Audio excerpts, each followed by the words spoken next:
D. Underbar Atten asks, do oval chain rings improve performance? For some people, yes. But not for everybody. I would suggest if somebody's been riding, for decades on a standard oval or round chain ring, and they've become very efficient, very effective at pedaling, that changing to an oval chain ring is not going to improve their performance. In fact, it may make it worse. They really can help some people improve quite a bit because, and what we're measuring here, of course, is that there are people who are square pedalers. They pedal this way, which we see all the time. If you go for a ride with a group, you look around, you'll see there are square pedalers with you, and they stand out. It's just obvious. You can see these people doing it. Then you see other people who are round pedalers. They've got this perfect round circle they're making all the time. It looks very fluid, like there's no effort being involved at all. And that's really the common sort of thing we see.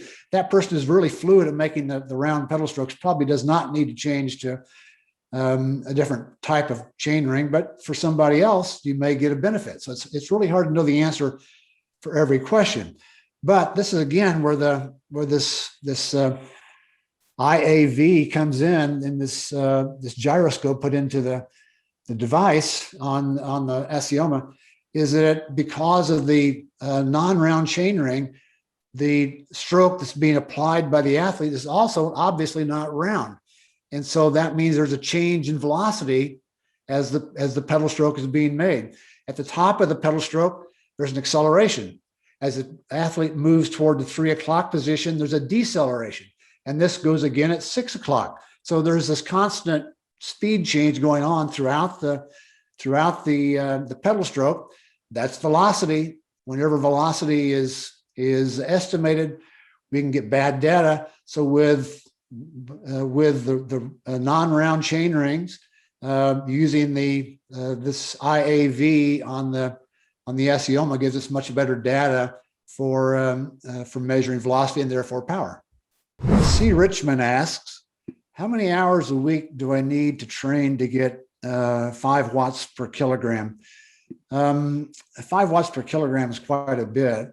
Yeah, so could you get to that level of 5 watts per kilogram by training just a few hours per week, 5 or 6 hours per week? Could you achieve that over some period of time? The answer is yes. It just depends on where you're starting from. If you're a novice, I have no problem with that. You can achieve that really relatively quickly.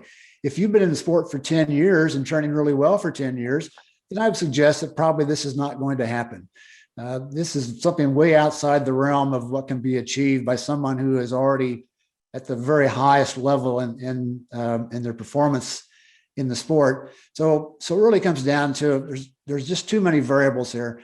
Are you 92 years old or 22 years old? That's another element. There's just so many things here that I can't give you an answer that says, well, this is the answer to all questions regarding this particular issue, because there's no way of doing that. There are just way too many variables to talk about in terms of how you can achieve a given level of performance down the road. The best you can do is just train consistently and train with a purpose. I have 2 bikes. Do I run Unos on both or existing stages power meter on one and duos on the other? And that question is from Dubon a Bike Underbar. Well, I would suggest really just getting one set of ASSIOMA duo and then swapping between bikes. It's going to save you a lot of money, number one, and also the data is going to be reliable. I've had clients before who have had multiple bikes and multiple power meters, and unfortunately the data is sometimes way off from one to the other, so it's hard to know what the data means when you're analyzing it post-workout or post-race. So having the same power meter on both bikes really is going to make your data a lot more reliable and save you a lot of money at the same time.